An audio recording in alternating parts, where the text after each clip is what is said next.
How's it going, guys? Rhino here, bringing you, I wouldn't really call this hate mail. I would call this responding to a stupid feminist comment. It's probably the best way to put this. The reason why I'm responding to this is not because of just the stupidity of the comment, which is there. The problem, why I'm responding to this comment is this person pisses me off simply because this person earned my respect a little while ago, and now they've completely lost it with this one comment. Quick story.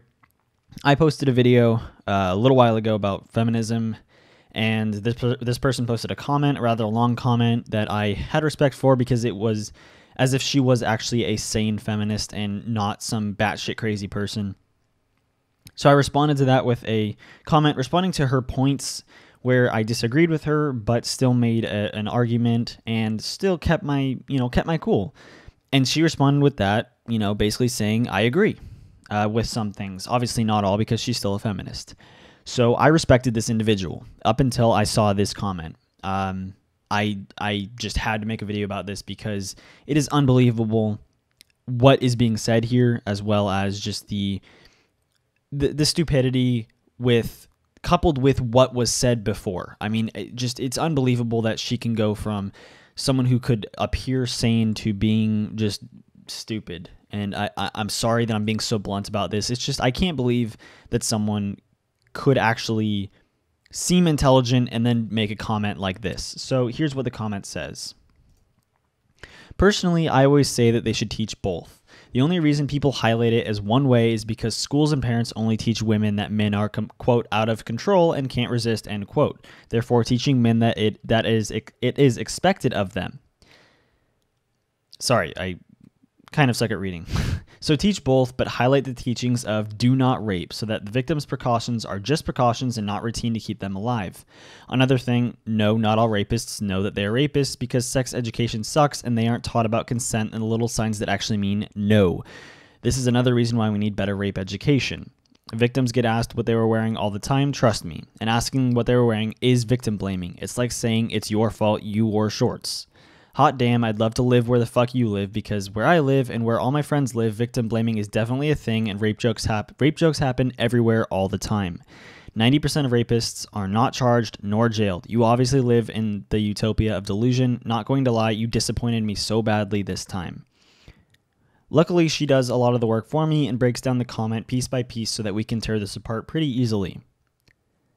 The first little section, I don't have too much to oppose with what's being said, other than if schools and parents are teaching that men are out of control and can't resist, then feminism, if it were an actual movement for equality and against stereotypes, would stand out against that instead of standing for that. Because men are not in general out of control and not in general can't resist. That is generalizing a gender, which feminism hates when you do that about women and feminists. Yet they are perfectly fine supporting something like this that already does that. Schools and parents should not teach that. I mean, I understand why dads would teach that to their kids. It's a way to get their daughters to understand what could potentially happen to them later on. But for that, it's not really rape. It's more about guys just using women for sex, which is not rape and should not be classified even close to rape. It's just being a dick. There is a difference between the two. Schools should not teach this at all because men have control. The vast majority of men have control over their sexual urges. The vast minority happen to act upon those urges, and those are the ones that we consider rapists. So teach both, but highlight the teachings of do not rape so that the victim's precautions are just precautions and not routine to keep them alive. Rape, more often than not, does not result in death, so it's not about keeping them alive. Also, precautions are always precautions. Rape happens on such a minuscule basis that they are not routine at all, but they should be routine just for your safety. You should always keep an eye on your drink. Always look at who happens to be around you and who happens to have access to your drink at that time. Never drink an open beverage, shit like that. That is something that even I do, even though I'm at a lot lower risk of being raped, at least outside of prison, of course. Similarly to why I wear a seatbelt when I go driving, not because it's a routine, simply because if something bad happens, I want to be safe and I want to prevent something bad from happening. Same thing goes with these precautions in rape, and everybody should take them, not just women. And we shouldn't highlight the teachings of do not rape, because that's already done. We teach people not to rape. We teach people what rape is. We teach people that rape is bad. The people who rape regardless of the fact of knowing that it's bad, and they rape whether you teach them not to rape or not. So it just seems like it would make rape seem like a much more prominent issue than it really is. More prominent meaning how often it happens as opposed to how serious it is. I understand that rape is a very serious thing to deal with. It's just not as prominent as feminists like to make it seem like it is. Other than that, yes, that's not something that I truly oppose. It's just something that we just don't need to do. It's a waste of resources and a waste of time and a waste of what feminists are supposedly trying to advocate for. It's a waste of their time, even though I'm glad they're wasting their time, so it's not on something else that they could be screwing up. Another thing, no, not all rapists know that they are rapists, because sex education sucks and they aren't taught about consent and little signs that actually mean no. This is another reason why we need better rape education. The only sex education that actually sucks is the sex education that teaches that abstinence is the only answer. There are other ways around it, and teenagers are going to have sex whether you tell them abstinence is the right way or not. With rape, we are taught not to rape. I went to just your average public middle school and average public high school, and in 8th grade, 9th grade, and 11th grade, I took health classes. Each one had a whole unit on sexual assault and how to define sexual assault and how to prevent sexual assault from happening, and teaching that a sexual assault is bad. It came up in all three, and this is your average curriculum for public schools. I don't know about private and homeschooling, and I can't really comment on that because I don't know. But for public schools, the sex education is definitely strong enough to teach not to rape. The people who commit rape are people who would commit rape anyway. And yes, the majority of rapists know that they are rapists. Basically, you say the little signs that actually mean no. If a woman doesn't want to have sex with a man, she needs to make it clear. Not just, not saying anything, but going along with it. I hear so many cases where a woman, literally, she gives the smallest little sign and expects the man to notice. You have the full ability to say no, and if you don't, then yes, of course, that is rape. But you have that ability to say no. So just say no, and if he continues, that is rape. You have the ability to try to stop him, force him off you, or just make some sort of prevention attempt possible. And if you don't have that ability, then once again, that is rape. But that is rarely ever the case. You need to make it clear that you don't want to have sex. It is not something...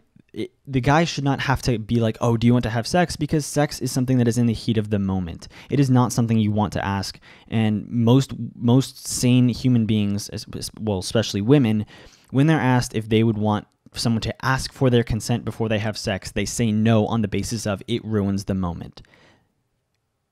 You may need to make it clear that you don't want to have sex. And just similarly to, I need to make it clear when I don't want to do something, not that I have to express clear consent that I want to do something. And it's very easy to do so. It is not the guy's job to pick up on your quote-unquote little signs. It is your ability and your job to make it more clear. Anyone who receives these, whether it's a girl saying no or a girl pushing him off and then continues knows that that is rape, and if they don't, that is not because of a sex education system. That is just plain ignorance, lack of accepting of simple facts that is rape, plain and simple. We don't need better rape education. That would be a waste of money and extra resources because we already know what rape is. And I say we as in men because feminists love generalizing men, but everyone knows what rape is. We just have so much ambiguity in the laws that it's just so hard. And here's another thing. My college, University of Oregon, we had what is called introduction, which is where you go and you basically get introduced to the campus and what your classes are going to be like, etc., etc. And one of the things that I was required to attend was a sexual assault prevention play, where they basically just did some really actually decent acting for a college campus, but they acted out scenarios to define what sexual assault is. They adamantly said that if a woman happens to have any alcohol in her system at all, that it is automatically rape. She's not able to consent. Now, obviously, you can have like prior consent and stuff like that, which is a different story, but still, that is what they're saying. Now, that is absolutely absurd. A woman, number one, it should be equal. Otherwise, you're saying that having a vagina is a mental disability. Because if a woman has alcohol in her blood and a man has alcohol in their blood and neither of them is forcing anything, then it is not rape. Now, I actually like how my girlfriend's sorority defines it better, because they define it as if you have the capability to say that that I'm okay having sex, then you're able to have sex and you're able to give consent. That is a lot more true, because it's not rape just because someone is intoxicated. It's rape if you're taking advantage of them. And so we have too strong of rape education, especially on college campuses. Too strong. There's no reason why it should be defined as the slightest bit of alcohol in their system. Now, I do need to make it clear that I don't think having a vagina constitutes a mental disability at all. I believe that rape laws should be equal across the board. That means that if it happens to be that a woman has alcohol in her blood, then if a man does too, then it's equally each other's faults.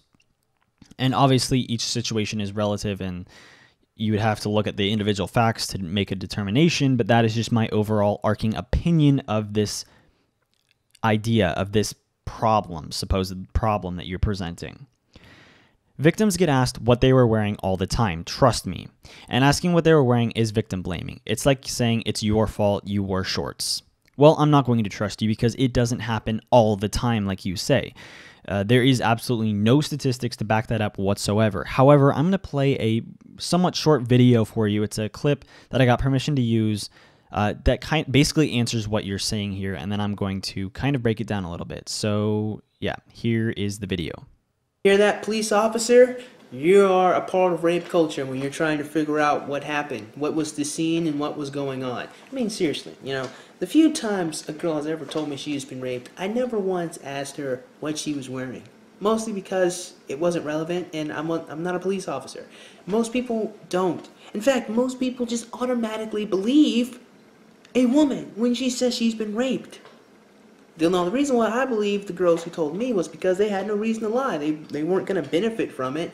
And if they would have told someone, it probably would have helped them out a lot more. But, the whole bunch of psychological problems like low self-esteem and all of that led me to think why they didn't. So I understood it.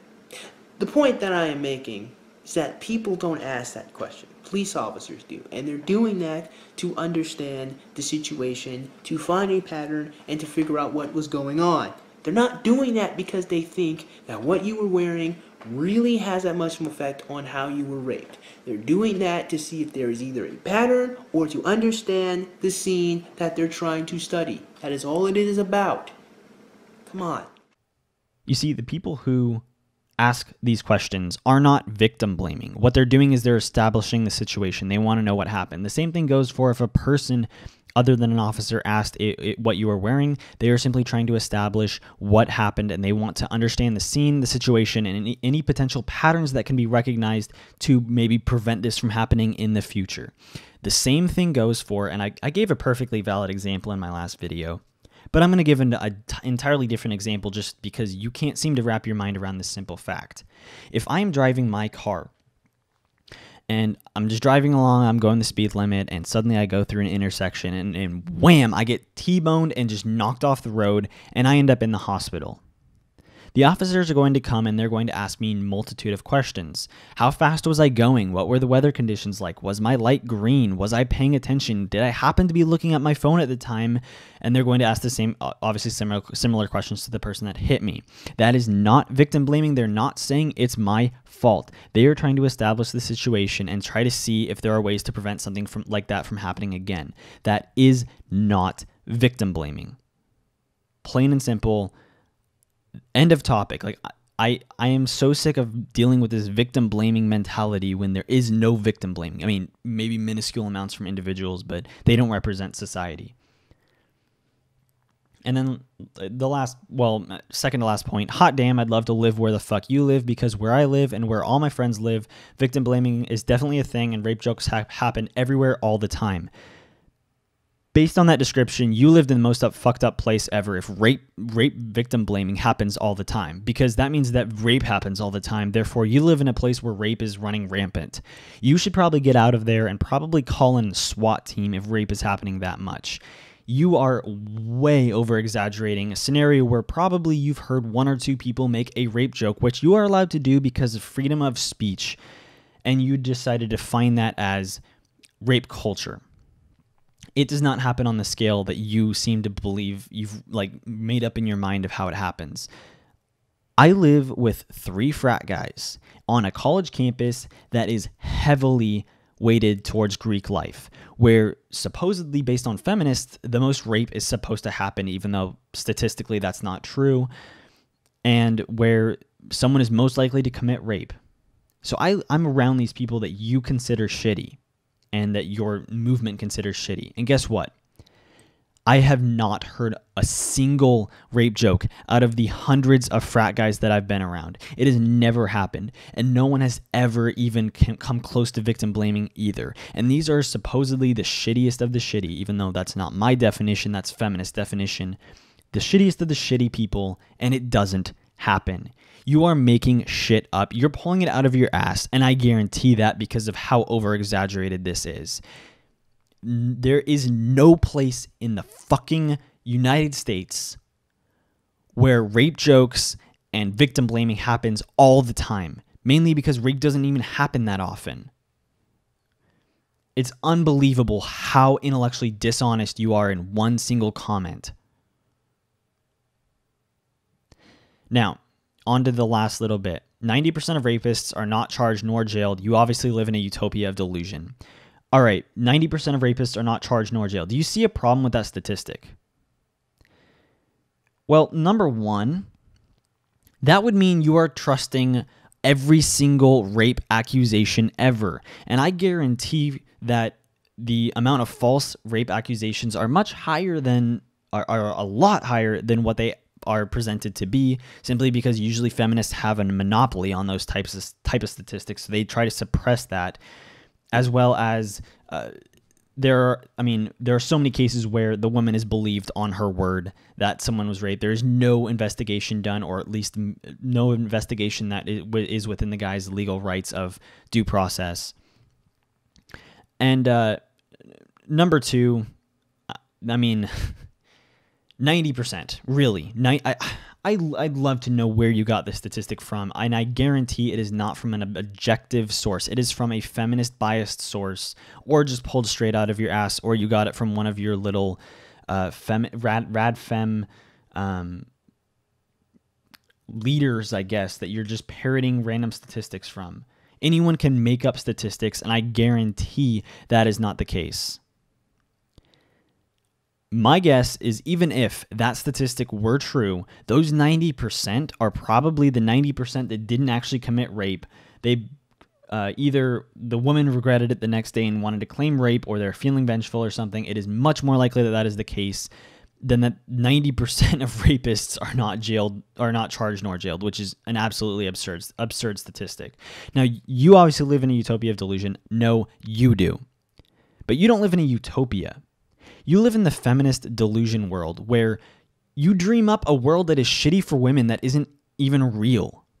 One thing that I've seen that I thought was pretty hilarious was when people say they make fun of theists. They say, it's crazy to have an imaginary friend, but it's even crazier to have an imaginary enemy. You are having an imaginary world that is just so shitty. You are like a clinically depressed person if you live in this shitty world where rape happens all the time. People are constantly making fun of it and blaming the victims of rape. You live in delusion, not me. And it's not even a utopia. I mean, really, come on. Not going to lie, you disappointed me so badly this time. Well, that's okay. I don't give a shit. You are someone who believes in a harmful ideology that is part of a movement that is incredibly harmful to pretty much everyone, including women, who they're supposedly standing for, even though they don't. And you're disappointed in me. The fact that someone like you is disappointed in me means I'm doing something right. The wrong people are disappointed in me. The same thing goes for creationists. I make videos against creationism, and guess what? If a creationist is disappointed in me, that means I'm doing something right. You started out as a somewhat moderate feminist who had okay points of views that could be construed as decent and sane. That is no longer the case. You are way too radical to see past your own bullshit, and you are indoctrinated by an ideology that is harmful and just is disgusting and poisonous. This is the last time I'm ever going to address you and your comments because you don't deserve it anymore. I don't know if you were being intellectually dishonest in your first comment and trying to appear to be more sane than you actually are while hiding your true feelings, but the fact that you are disappointed in the video that I made, which made adequate points about a problem we're having, well, there's nothing I can do for you. You're that lost. Now, for everyone else, thanks for watching. Make sure to comment, rate, and subscribe, and have a nice day.